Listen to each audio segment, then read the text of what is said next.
오늘도 굿TV 방송을 통해서 은혜를 나누는 방송 가족 여러분 안녕하십니까? 더 메시지를 통해서 은혜를 나누는 순복음 평창 마지교회 정흥교 목사입니다. 오늘은 사람들은 화가 나면 왜 소리를 지를까요? 라는 제목의 말씀으로 함께 하겠습니다. 어느 날 스승이 제자와 함께 강으로 산책을 갔는데 강둑이 있는 남자와 여자가 서로에게 화를 내며 소리를 지르고 있었습니다. 그래서 제자가 스승에게 물었습니다. 사람들은 화가 나면 왜 소리를 지를까요? 제자의 물음에 스승이 대답합니다. 화를 내며 계속해서 소리를 지르면 두 사람의 가슴이 더욱 멀어져서 마침내는 서로에게 죽은 가슴이 된단다. 죽은 가슴에게는 아무리 소리쳐 말해도 소용이 없다. 그래서 더 서로에게 소리를 지르게 되는 것이다. 스승은 이어서 말했습니다. 두 사람이 사랑을 하면 부드럽게 속삭이는데 두 사람의 거리가 매우 가깝다고 느끼기 때문에 큰 소리로 외출 필요가 없는 것이다. 사랑이 깊으면 바라보는 것만으로 충분하다. 왜냐하면 말 없이도 이해하기 때문입니다.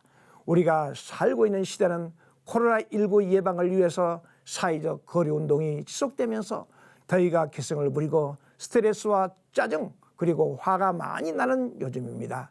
살다 보면 화가 나는 순간이 많이 있습니다. 분노가 쌓여 화병이 되는 일도 있습니다. 화는 불입니다. 화를 잘 다스리지 않으면 생명까지도 잃고 납니다.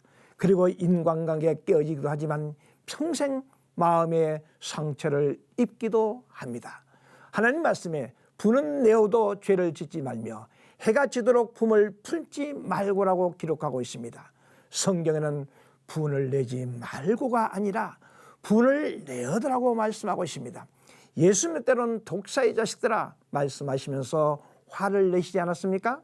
사실 화는 인간이 자연스럽게 느끼고 생각하는 정석 가운데 하나입니다. 최근 기네스북의 세계 최장수 부부로 기록된 영국의 퍼세로 스미스와 플로렌스 부부의 이야기가 화제가 된 적이 있습니다.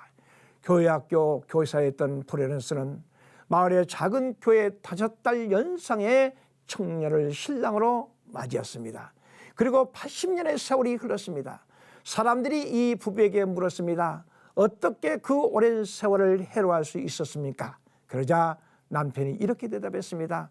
항상 아내에게 여보 사랑해요 라고 말했지요. 그리고 아내가 대답했습니다.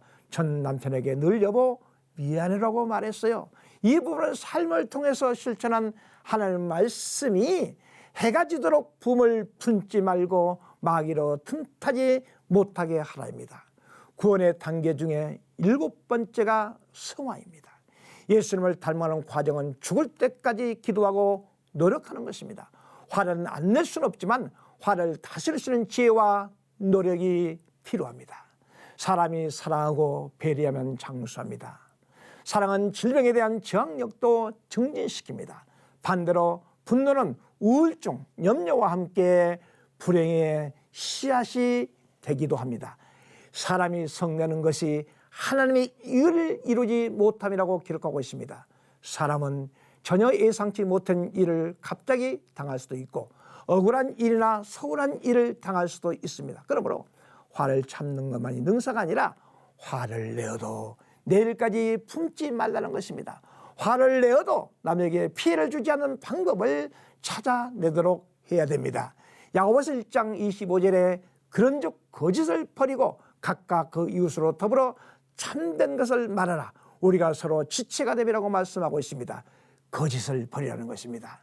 사탄은 화가 난 사람을 더욱 충동질하여 그래 내가 화를 낼 만해 아예 뒤집어버려 복수해 등으로 파멸적으로 끌고 갑니다. 그때 아니야 지금 내가 화나고 있으니 일단 자리를 피해야지 아니면 화가 나려고 하니 잠시 후에 대화를 나누도록 하자 등의 자기 절제를 해야 됩니다.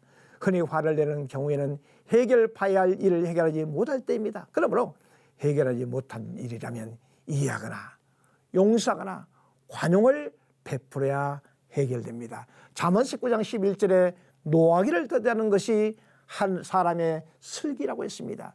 성경은 의로운 분노를 허락하지만 해가 질 때까지 품지 말라는 것을 명령하고 있습니다. 화해하라는 것입니다. 화를 내는 것도 습관입니다. 평소에 화를 다스릴 수 있는 훈련을 쌓는 것이 필요합니다. 그러나 그 무엇보다도 화를 잘 풀거나 예방할 수 있는 방법은 기도입니다. 기도는 주님과의 대화입니다. 매일 잠자리에 들기 전에 아침에 일어나면 화해의 제스처로 기분 좋은 말, 사과의 말을 하는 것입니다. 화가 나면 잠시 숨고를 하고 배려하며 사랑의 언어로 화해의 모습을 갖기 바랍니다. 감사합니다. 지금까지 더 메시지 정흥교 목사였습니다.